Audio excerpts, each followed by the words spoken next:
WhatsApp students SSLC ಪರೀಕ್ಷೆಗೆ ಮತ್ತೊಮ್ಮೆ ಸ್ವಾಗತ. ನಾನು ನಿಮ್ಮ ಥಾಮ್ಸನ್ ಸರ್. ಸ್ಟೂಡೆಂಟ್ಸ್, ನಿಮ್ಮ FA1 ಹತ್ರನೇ ಬಂದಿದೆ. ಸೊ ಈ ಒಂದು FA1ನ ಹೆಂಗೆ ಮಾಸ್ಟರ್ ಮಾಡಬೇಕು, ಈ ಒಂದು FA1ಗೆ ಏನು ಸ್ಟ್ರಾಟಜಿ ಫಾಲೋ ಮಾಡಬೇಕಂತ ನಿಮ್ಮ ತಲೆಯಲ್ಲಿ ಇರುತ್ತೆ ಅಂತ ನನಗೆ ಗೊತ್ತಿದೆ. ಸೊ ಈ ಒಂದು ವಿಡಿಯೋ ಆ ಒಂದು ಕ್ವೆಶ್ಚನ್ಸ್ಗೆಲ್ಲ ಪೂರ್ತಿ ಅಂಡರ್ಸ್ಟ್ಯಾಂಡ್ ಮಾಡಿಕೊಂಡು ಆ ಒಂದು ಕ್ವೆಶ್ಚನ್ಸ್ಗೆಲ್ಲ ಆನ್ಸರ್ ಕೊಡುತ್ತೆ. ಮತ್ತು ಜೊತೆಗೆ ಸ್ಟೂಡೆಂಟ್ಸ್, ಸ್ಮಾರ್ಟ್ ವರ್ಕೇ ಬೆಟರು. ಹಾರ್ಡ್ ವರ್ಕ್ ಇರಲಿ, ಆದರೆ ಸ್ಮಾರ್ಟ್ ವರ್ಕ್ ಮಾಡಿದ್ರೆ ಇನ್ನೂ ಜಾಸ್ತಿ ಫ್ರೂಟ್ಸು ನಿಮಗೆ ಸಿಗುತ್ತೆ. ಆದ್ದರಿಂದ ಸೊ ಹಾಗಾಗಿ ನಿಮಗೋಸ್ಕರ ಒಂದು ಸ್ಮಾರ್ಟ್ ವರ್ಕ್ ಪ್ಲ್ಯಾನು, ಬರೀ 4 ಸಿಂಪಲ್ ಸ್ಟೆಪ್ಸಲ್ಲಿ ಈ ಒಂದು FA1ನ ಎಕ್ಸಾಮ್ನ ಹೆಂಗೆ ನೀವು ಬಂದು ಸ್ಕೋರ್ ಮಾಡ್ಬೋದು, ಯಾವ ರೀತಿಯಲ್ಲಿ ನೀವು ಪ್ರಿಪ್ರೇಷನ್ ಮಾಡಬಹುದು ಅಂತ ನಾನು ಒಂದು 4 ಸ್ಟೆಪ್ಸು, ಸಿಂಪಲ್ 4 ಸ್ಟೆಪ್ಸಲ್ಲಿ ನಿಮಗೋಸ್ಕರ ಹೇಳ್ಕೊಡಕ್ಕಿದ್ದೀನಿ. Okay, let us go to step 1 students. So step 1 basically ಸಮ್ಮರಿನ ಓದ್ಕೊಳ್ಳೋದು. ಸೊ ಬೇಸಿಕಲಿ ನೀವೇನು ಮಾಡಬೇಕಾದ್ರೆ, ಈ ಒಂದು ಪ್ರೋಸ್ ಆಗಲಿ, ಈ ಒಂದು ಪೊಯಿಟ್ರಿ ಆಗಲಿ, ಎಲ್ಲದಕ್ಕೂ ಒಂದು ಸಮ್ಮರಿ ತುಂಬ ಇಂಪಾರ್ಟೆಂಟ್ ಸ್ಟೂಡೆಂಟ್ಸ್. ಸೊ ಈ ಒಂದು ಸಮ್ಮರಿನ ನೀವೇನು ಮಾಡಿ, ಒಂದು 2 to 3 ಟೈಮ್ಸ್ ಏನು ಮಾಡಿ, ಸಮ್ಮರಿನ ಗೋತ್ರು ಮಾಡಿ. ಸೊ ಪ್ರೋಸ್ ಆಗಲಿ, ಪೊಯಿಟ್ರಿ ಆಗಲಿ, ಇಂಗ್ಲೀಷ್ ಫಸ್ಟ್ ಲ್ಯಾಂಗ್ವೇಜ್ ಆಗಲಿ, ಸೆಕೆಂಡ್ ಲ್ಯಾಂಗ್ವೇಜ್ ಆಗಲಿ, ಸೊ ನಿಮ್ಮ ಸಿಲೆಬಸಲ್ಲಿ ಏನು ಪ್ರೋಸ್ ಬರುತ್ತೋ, ಏನು ಪೊಯಿಟ್ರಿ ಬರುತ್ತೋ ಅದ್ರ ಸಮ್ಮರಿ ನೀವು ಒಂದು ಫಸ್ಟು ಖಂಡಿತ ಅಂಡರ್ಸ್ಟ್ಯಾಂಡ್ ಮಾಡ್ಕೋಬೇಕು. ಸೊ ಅದನ್ನು ನೀವು ಅಂಡರ್ಸ್ಟ್ಯಾಂಡ್ ಮಾಡಿಕೊಂಡು ಏನು ಮಾಡ್ಬೋದು ಅಂದರೆ, ಒಂದು ಐಡಿಯಾ ಬಂದುಬಿಡುತ್ತೆ, ಆ ಲೆಸನ್ ಬಗ್ಗೆ ಐಡಿಯಾ ಬಂದುಬಿಡುತ್ತೆ. ಆ ಐಡಿಯಾ ಬಂದ ತಕ್ಷಣ ನೀವೇನು ಮಾಡ್ಬೋದು, ಆನ್ಸರ್ಸ್ನ ನೀವು ಓನ್ ವರ್ಡ್ಸಲ್ಲಿ ಡೆವಲಪ್ ಮಾಡೋಕ್ಕೆ ಶುರು ಮಾಡಬಹುದು. ಸೊ ಹಾಗಾಗಿ first of all very important Tipu, technique ಏನಂತ ಕೇಳಬೇಕಾದ್ರೆ, ಸಮ್ಮರಿನ ನೀವು ಓದೋದು. ಸೊ ಈ ಒಂದು ಸಮ್ಮರಿನ ಒಂದು ಬರ್ದಿ ಪ್ರಾಕ್ಟೀಸ್ ಮಾಡಿ, ಒಂದು 2 to 3 ಟೈಮ್ಸು ಬರ್ದಿ ಪ್ರಾಕ್ಟೀಸ್ ಮಾಡಿ. ಸೊ ಏನು ಮಾಡಿ, ಪ್ರತಿಯೊಂದು ಚಾಪ್ಟರ್ನ ಏನು ಮಾಡಿ, ಪ್ರತಿಯೊಂದು ಚಾಪ್ಟರ್ನ ಗೋತ್ರು ಮಾಡಿ. ಸೊ ಇಲ್ಲಿ ಕೊಟ್ಟಿದ್ದೀನಿ, ಸೊ ರೀಡ್ ತರೋಲಿ, ಪ್ರತಿಯೊಂದು ಚಾಪ್ಟರ್ನ ಗೋತ್ರು ಮಾಡಿ. ಮತ್ತು ಹೊಸ ವರ್ಡ್ ಇರಬೇಕಾದ್ರೆ ಅದನ್ನು ಕೂಡ, ನ್ಯೂ ವರ್ಡ್ಸ್ನ ಕೂಡ ಓದ್ಕೊಳ್ಳಿ. ಯಾಕಂದರೆ ವರ್ಡ್ ಅನಾಲಜಿ ತುಂಬ important, specially English first language students.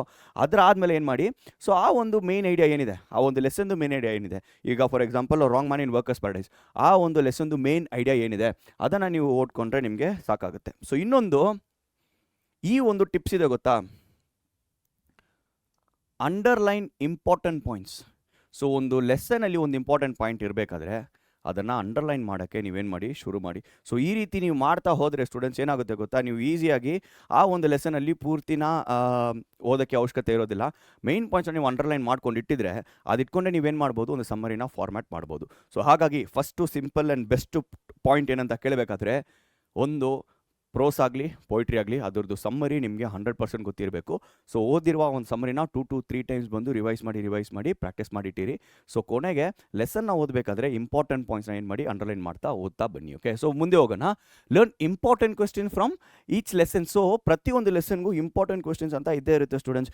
ಈಗ let's take English second language, hero ಇರಲಿ, ಗರ್ಲ್ ಬೈ ದ ಟ್ರ್ಯಾಕ್ಸ್ ಇರಲಿ, ಕ್ವಾಲಿಟಿ ಆಫ್ ಮರ್ಸ್ ಇರಲಿ, ಗ್ರ್ಯಾಂಡ್ ಮಾರ್ಕ್ ಲೈನ್ಸ್ ಬೆಟ್ರಿ ಇರಲಿ, ಇಂಪಾರ್ಟೆಂಟ್ ಕ್ವೆಶ್ಚನ್ಸ್ ಅಂತೂ ಪ್ರತಿ ಒಂದು ಲೆಸನ್ಗೂ ಇದ್ದೇ ಇರುತ್ತೆ.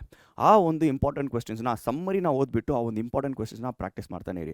ಸೊ ಆ ಒಂದು ಇಂಪಾರ್ಟೆಂಟ್ ಕ್ವೆಶ್ಚನ್ಸ್ನ ನೀವು ಪ್ರಾಕ್ಟೀಸ್ ಮಾಡಬೇಕಾದ್ರೆ ಕೆಲವೊಂದು ವರ್ಡ್ಸ್ ತುಂಬ important. Okay, so vocabulary is very important, new words ತುಂಬ ಇಂಪಾರ್ಟೆಂಟ್.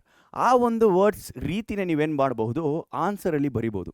ಸೊ ಆ ರೀತಿ ನಿಮಗೆ ಬರೆದ್ರೆ ವ್ಯಾಲಿಡೇಟರ್ಗೆ ಕೂಡ ಏನಾಗುತ್ತೆ ಅಂದರೆ, ಈ ಸ್ಟೂಡೆಂಟು ಜಾಸ್ತಿನೇ ಓದಿದ್ದಾನೆ, ಸೊ ಕರೆಕ್ಟಾಗಿ ಟೆಕ್ಸ್ಟ್ ಬುಕ್ಕಲ್ಲಿರುವ ವರ್ಡ್ಸು, ತುಂಬ ಇಂಪಾರ್ಟೆಂಟ್ ಆಗಿರುವ ವರ್ಡ್ಸ್, ತುಂಬ ಇಂಪಾರ್ಟೆಂಟ್ ಆಗಿರುವ ಈ ಒಂದು ವೊಕ್ಯಾಬುಲರಿ ವರ್ಡ್ಸ್ನ ಏನು ಮಾಡಿದ್ದಾನೆ, ಆ ರೀತಿ ಬರೆದಿದ್ದಾನೆ ಅಥವಾ ಬರೆದಿದ್ದಾಳೆ ಅಂತ ಅವ್ರಿಗೂ ಒಂದು ಮೈಂಡ್ ಬರುತ್ತೆ. ಸೊ ಹಾಗಾಗಿ ನಿಮಗೆ ಮಾರ್ಕ್ಸ್ ಸ್ಕೋರ್ ಮಾಡೋಕ್ಕೆ ಹೆಚ್ಚು ಆಪರ್ಚುನಿಟಿ. ಸೊ ನನ್ನ ಪ್ರಕಾರ, ಸೊ 1 ಡೇ 1 ಪ್ರೋಸ್ ಓದ್ತೀರಾ. ಓಕೆ, ಸೊ ನೋಡಿ, ಇಂಗ್ಲೀಷ್ಗೋಸ್ಕರ ಅಷ್ಟೊಂದು ಟೈಮ್ ಯಾರು ಸ್ಪೆಂಡ್ ಮಾಡಲ್ಲ. So at least 45 minutes to 1 hour spend ಮಾಡಬೇಕು. ಸೊ ಇವತ್ತು ಲೆಟ್ಸ್ ಸೇ ಮಂಡೇ ಏನು ಮಾಡ್ತೀರಾ, ಈಗ ಒಂದು 4 ಲೆಸನ್ಸ್ ಇದೆ ಅಂತ ಅಂದ್ಕೊಳ್ಳಿ ನಿಮಗೆ FA1ಗೆ. So 2 prose, 2 poetry.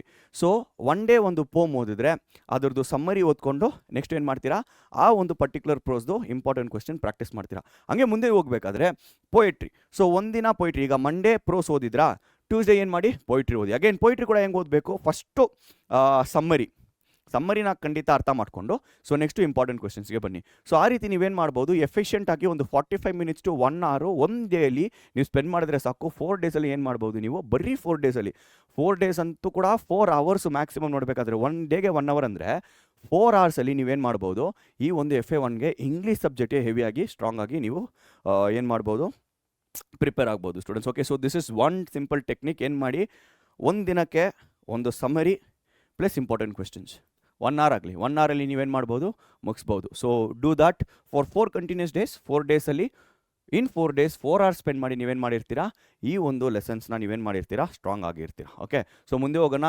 Third and important tip, writing ಸ್ಕಿಲ್ಸಲ್ಲಿ ಪ್ರಾಕ್ಟೀಸ್ ಮಾಡಬೇಕು ಸ್ಟೂಡೆಂಟ್ಸ್. ಈಗ ಈ ರೈಟಿಂಗ್ ಸ್ಕಿಲ್ಸು ಸ್ಟೂಡೆಂಟ್ಸ್ ಬಂದು ಸ್ವಲ್ಪ ಒಂದು ಲೇಸಿನೆಸ್ ತೋರಿಸ್ತೀರಾ, ಅಥವಾ ಏನೋ ಯಾಕೆ ಬರೀಬೇಕು, ಬರೀ ಒಂದು ಓರಲಿ ಮೆಮರೈಸ್ ಮಾಡ್ಕೊಂಡ್ರೆ ಸಾಕು ಅಂತ ನಿಮ್ಮ ಮೈಂಡಲ್ಲಿರುತ್ತೆ. ಖಂಡಿತ ಅದೆಲ್ಲ ಬಿಟ್ಬಿಡಬೇಕು students. Writing and practising is very very important. ಈಗ ಫಾರ್ ಎಕ್ಸಾಂಪಲ್ ಹೀರೋ ಲೆಸನ್ ತೊಗೊಳ್ಳೋಣ. ಓಕೆ, ಹೀರೋ ಲೆಸನ ನೀವು ಸಮ್ಮರಿ ಓದಿದ್ದೀರಾ ಮತ್ತು ಇಂಪಾರ್ಟೆಂಟ್ ಕ್ವೆಶನ್ಸ್ ಓದಿದ್ದೀರಾ. ಈಗ ನೀವು ಓದಿರುವ ಸಮ್ಮರಿನ ಏನು ಮಾಡಿ, ಬರೆದು ಪ್ರಾಕ್ಟೀಸ್ ಮಾಡಿ. ಒಂದು 2 to 3 ಟೈಮ್ಸ್ ಆ ಒಂದು ಹೀರೋಯಿಂದ ನಿಮಗೆ ಏನೆಲ್ಲ ಅರ್ಥ ಆಗಿದೆಯೋ, ಏನೆಲ್ಲ ನಿಮಗೆ ನೆನಪಲ್ಲಿ ಇದೆಯೋ ಅದನ್ನು ಒಂದು ಸಮ್ಮರಿ ಥರ ನೀವು ಫ್ರೇಮ್ ಮಾಡೋಕ್ಕೆ ಟ್ರೈ ಮಾಡಿ ಸ್ಟೂಡೆಂಟ್ಸ್. ಆ ರೀತಿ ನೀವು ಮಾಡ್ತಾ ಹೋದರೆ ನಿಮಗೆ ಏನು ಮಾಡ್ಬೋದು, ನೀವು ಈಸಿಯಾಗಿ ಅದರಲ್ಲಿ ಕೂಡ ಎಕ್ಸೆಲ್ ಆಗ್ಬೋದು. ಓಕೆ, ಸೊ ಆ ರೀತಿ ಬರಿಬೇಕಾದ್ರೆ ಕೆಲವೊಂದು ಟಿಪ್ಸ್ನ ನೀವು ಫಾಲೋ ಮಾಡ್ಬೋದು. ಸೊ ಸ್ಪೆಲ್ಲಿಂಗ್ಸ್ನ ಚೆಕ್ ಮಾಡಿ, ಓಕೆ, ಪಂಕ್ಚುವೇಷನ್ಸ್ನ ಚೆಕ್ ಮಾಡಿ. ಓಕೆ, ಸೊ ಸ್ಮಾಲ್ ಎರರ್ಸು ಏನಾದರೂ ಇದೆಯಾ ಅಂತ ನೀವೇನು ಮಾಡಿ, ಪ್ರೂಫ್ ರೀಡ್ ಮಾಡಿ. ಪ್ರೂಫ್ ರೀಡ್ ಅಂದರೆ ಚೆಕ್ ಮಾಡೋದು. So I have given your proof read ಅಂದರೆ ಚೆಕ್ ಮಾಡೋದು. ಸೊ ಆ ರೀತಿ ನೀವು ಪ್ರಾಕ್ಟೀಸ್ ಮಾಡಿ ಮಾಡಿ ಮಾಡಿ ಮಾಡಿ ಆ ಒಂದು ಟೆಕ್ನಿಕ್ನ ನೀವು ಫಾಲೋ ಮಾಡ್ಕೊಂಡು ಬಂದರೆ ಫಸ್ಟ್ ಟೈಮು ನೀವು ಸಮ್ಮರಿ ಬರಿಬೇಕಾದ್ರೆ ಮೇ ಬಿ ಒಂಚೂರು ಮಿಸ್ಟೇಕ್ಸ್ ಇರುತ್ತೆ. ಸೆಕೆಂಡ್ ಟೈಮ್ ಬರಿಬೇಕಾದ್ರೆ ಇನ್ನೂ ಒಂಚೂರು ಎಕ್ಸೆಲ್ ಆಗಿರ್ತೀರ. ಥರ್ಡ್ ಟೈಮ್ ಬರಿಬೇಕಾದ್ರೆ ಸೂಪರಾಗಿ ಬರೆದಿರ್ತೀರ. ಸೊ ಹಾಗಾಗಿ practice, writing and practising very very important. So ಬರೀಲೇಬೇಕು students, you have to write and practice. So ಏನು 3 ಟಿಪ್ಸ್ ನೋಡಿದ್ವಿ. ಫಸ್ಟು ಸಮ್ಮರಿನ ಓದ್ಕೋದು ಡೀಟೇಲ್ ಸಮ್ಮರಿನ ಓದ್ಕೊಳ್ಳಿ. ನೆಕ್ಸ್ಟು ಇಂಪಾರ್ಟೆಂಟ್ ಕ್ವೆಶನ್ಸ್ ಓದ್ಕೊಳ್ಳಿ. ಓಕೆ, ಥರ್ಡ್ ಬಂದು ಬರೆದು ಪ್ರಾಕ್ಟೀಸ್ ಮಾಡಿ. ಓಕೆ, ಸೊ ಲಾಸ್ಟ್ ಸ್ಟೆಪ್ ಏನು ಮಾಡಬೇಕಂದ್ರೆ revise and practice students. Revision ಇಲ್ಲ ಅಂದರೆ ಸ್ಟೂಡೆಂಟ್ಸ್ ನಮ್ಮ ಕೈಯಲ್ಲಿ ಏನು ಮಾಡೋಕ್ಕಾಗಲ್ಲ, ಏನು ನೆನಪಲ್ಲಿ ಇರೋದಿಲ್ಲ ಸ್ಟೂಡೆಂಟ್ಸ್. ಇವತ್ತು ನಾನೇನು ಓದಿದ್ನೋ ಅದನ್ನು ಅವತ್ತೇ ಒಂದು ಸಲ ನಾನೇನು ಮಾಡಬೇಕು, 15 to 20 ಮಿನಿಟ್ಸ್ ಯೂಸ್ ಮಾಡಿ ಪ್ರಾಕ್ಟೀಸ್ ಮಾಡಬೇಕು.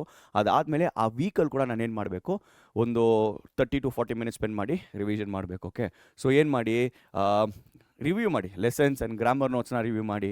Okay, so sample FA papers ಇರುತ್ತೆ, ಸ್ಯಾಂಪಲ್ FA ಪೇಪರ್ಸ್ನ ಏನು ಮಾಡಿ ಸಾಲ್ವ್ ಮಾಡೋಕ್ಕೆ ಟ್ರೈ ಮಾಡಿ. ಓಕೆ, ಸೊ ಕೊನೆಗೆ ಅಲ್ಲೇನಾದರೂ ಮಿಸ್ಟೇಕ್ಸ್ ಇದ್ದರೆ ಆ ಮಿಸ್ಟೇಕ್ಸ್ನ ಕೂಡ ಕರೆಕ್ಟ್ ಮಾಡೋಕ್ಕೆ ಟ್ರೈ ಮಾಡಿ.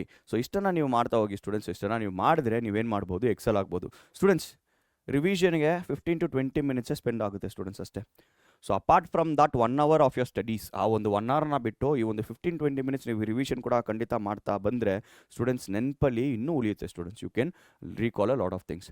ಸೊ ಹಾಗಾಗಿ ಸ್ಟೂಡೆಂಟ್ಸ್ ಈ ಒಂದು 4 ಸಿಂಪಲ್ ಸ್ಟೆಪ್ಸ್ನ ನೀವು ಫಾಲೋ ಮಾಡ್ತಾ ಬಂದರೆ ನೀವು ಈಸಿಯಾಗಿ ಏನು ಮಾಡ್ಬೋದು, ಸ್ಕೋರ್ ಮಾಡ್ಬೋದು. FA1ಗೆ ಒಂದು ಪ್ರಾಪರ್ ಸ್ಮಾರ್ಟ್ ಸ್ಟ್ರಾಟಜಿನ ನೀವೇನು ಮಾಡಿರ್ತೀರಾ, ಹಾಕಿಟ್ಟಿರ್ತೀರ. ಓಕೆ, ಸೊ ಹಾಗೆ ಮುಂದೆ ಹೋಗ್ತಾ ಇರೋಣ ಸ್ಟೂಡೆಂಟ್ಸ್. ಸೊ ಏನು ಸಕ್ಸಸ್ ಫಾರ್ಮುಲಾ ಅಂತ ಕೇಳಬೇಕಾದ್ರೆ ಸಕ್ಸಸ್ ಫಾರ್ಮುಲಾ ಅಂತೂ ಏನೂ ಇಲ್ಲ ಸ್ಟೂಡೆಂಟ್ಸ್. ಸಿಂಪಲ್ ಬೇಸಿಕ್ಸ್ನ ಕರೆಕ್ಟಾಗಿ ಮಾಡೋದೇ ಸಕ್ಸಸ್ ಫಾರ್ಮುಲಾ. ಸೊ ಏನು, ಆಲ್ ಲೆಸನ್ಸ್ನ ಓದಿ, ಪ್ರತಿಯೊಂದು ಲೆಸನ್ಸ್ನ ಓದಿ. ನಾನು ಹೇಳಿದಂಗೆ ಸಮ್ಮರಿ ಓದಿ, ಸಮ್ಮರಿ ಆದಮೇಲೆ ಇಂಪಾರ್ಟೆಂಟ್ ಕ್ವೆಶನ್ಸ್ನ ಓದಿ. ಅದಾದಮೇಲೆ ಈ ಒಂದು ವೊಕ್ಯಾಬುಲರಿ ಆ್ಯಂಡ್ ಗ್ರಾಮರ್ ತುಂಬ ಇಂಪಾರ್ಟೆಂಟು. ಸೊ ವೊಕ್ಯಾಬುಲರಿ ಅಂತ ಅನ್ಬೇಕಾದ್ರೆ ನ್ಯೂ ವರ್ಡ್ಸು, ಒಂದೊಂದು ಲೆಸನಲ್ಲಿ ಒಂದು ನ್ಯೂ ವರ್ಡ್ಸ್ನ ಯೂಸ್ ಮಾಡಿ. ಸೊ ಆ ಒಂದು ನ್ಯೂ ವರ್ಡ್ಸ್ನ ಹೆಂಗೆ ಸೆಂಟೆನ್ಸಲ್ಲಿ ಯೂಸ್ ಮಾಡಬೇಕಂತ ಕಲ್ತ್ಕೊಳ್ಳಿ. ಸೊ ಅದನ್ನು ನೀವು ಮಾಡಿಕೊಂಡ್ರೆ ಸಾಕು ಸ್ಟೂಡೆಂಟ್ಸ್, ಜಾಸ್ತಿನೇ ಸ್ಕೋರ್ ಮಾಡ್ಬೋದು. Next very important, I have told you this, practice writing. So without writing practice ಮಾಡೋದು ಅಥವಾ ರಿವೈಸ್ ಮಾಡೋದು ಅಥವಾ ಸಮ್ಮರಿನ ಪ್ರಾಕ್ಟೀಸ್ ಮಾಡೋದು, ನೀವು without writing if you are doing it all waste. Okay, maybe ಒಂದು 70% ಎಫೆಕ್ಟಿವ್ ಆಗಿರ್ತದೆ. ಅದು 100% ಎಫೆಕ್ಟಿವ್ನೆಸ್ ಬರಬೇಕಾದ್ರೆ ಬರದೇ ನೀವು ಪ್ರಾಕ್ಟೀಸ್ ಮಾಡಬೇಕು. ಸೊ ರೈಟಿಂಗ್ ನೀವು ಸ್ಕಿಲ್ಸ್ನ ನೀವು ಪ್ರಾಕ್ಟೀಸ್ ಮಾಡಿದ್ರೆ ಎಕ್ಸಾಮಲ್ಲಿ ಕೂಡ ಅದು ಹೆಲ್ಪ್ ಆಗುತ್ತೆ, ಫೈನಲ್ ಎಕ್ಸಾಮ್ಸಲ್ಲಿ. ಯಾಕಂದರೆ ನೀವು ಫಾಸ್ಟಾಗಿ ಬರಿಬೋದು, ಇನ್ನೂ ಜಾಸ್ತಿ ಆನ್ಸರ್ಸ್ ಕೂಡ ಬರಿಬೋದು. ಆದರೆ ಕೊಟ್ಟಿರುವ ಟೈಮಲ್ಲಿ 3 hours ಒಳಗಡೆ ನೀವೇನು ಮಾಡ್ಬೋದು, ಇಷ್ಟನ್ನು ನೀವು ಮಾಡ್ಬೋದು. ಸೊ ಇದನ್ನು ದಯವಿಟ್ಟು ನೆನಪಲ್ಲಿ ಇಟ್ಕೊಳ್ಳಿ, always right and practice. Okay, so next like I told, revise and take mock test. ಅಂದರೆ ರಿವಿಷನ್ಸ್ ಮಾಡಿ, ಅಲ್ಲಿ ಸ್ಯಾಂಪಲ್ ಪೇಪರ್ಸ್ ಎಲ್ಲ ಇರುತ್ತೆ. ಓಕೆ, ಕ್ವೆಶ್ಚನ್ ಆ್ಯಂಡ್ ಆನ್ಸರ್ಸ್ ಇರುತ್ತೆ. ಸೊ ಸೋರ್ಸಸ್ ಅಷ್ಟೊಂದು ಇರುತ್ತೆ ಸ್ಟೂಡೆಂಟ್ಸ್ ನಿಮ್ಮ ಕೈಯಲ್ಲಿ. ಅದಿಲ್ಲಿರುವ ಸೋರ್ಸಸ್ನ ಒಂದು 15 to 20 ಮಿನಿಟ್ಸ್ ಏನು ಮಾಡಿ ಯೂಸ್ ಮಾಡಿ, ರಿವೈಸ್ ಮಾಡಿ, ಪ್ರಾಕ್ಟೀಸ್ ಮಾಡಿ.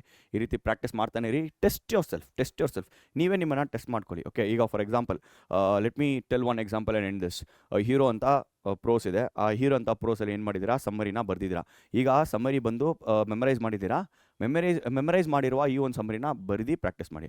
ಬರೆದು ಪ್ರಾಕ್ಟೀಸ್ ಆದಮೇಲೆ ಬರೆದು ಪ್ರಾಕ್ಟೀಸ್ ಮಾಡಿದ್ದೀರಲ್ಲ, ಅದಾದಮೇಲೆ ಏನು ಮಾಡಿ, ಇಂಪಾರ್ಟೆಂಟ್ ಕ್ವೆಶ್ಚನ್ನ ಪ್ರಾಕ್ಟೀಸ್ ಮಾಡಿ. ಈಗ ಇಂಪಾರ್ಟೆಂಟ್ ಕ್ವೆಶ್ಚನ್ಸ್ನ ಪ್ರಾಕ್ಟೀಸ್ ಮಾಡಿದ್ದೀರೋ ಗೊತ್ತಾ.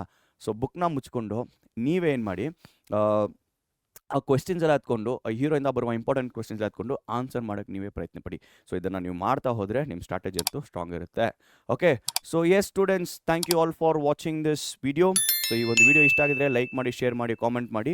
ಸೊ ಕಾಮೆಂಟ್ ಸೆಕ್ಷನಲ್ಲಿ ಬೇರೆ ಯಾವ ರೀತಿ ವೀಡಿಯೋಸ್ ಬೇಕಂತ ಹಾಕಿರಿ, ಆ ರೀತಿ ವೀಡಿಯೋಸ್ ನಿಮಗೋಸ್ಕರ ತೊಗೊಬರ್ತೀವಿ. ಸಿ ಆಲ್ ನೆಕ್ಸ್ಟ್ ಟೈಮ್, ಬಾಯ್.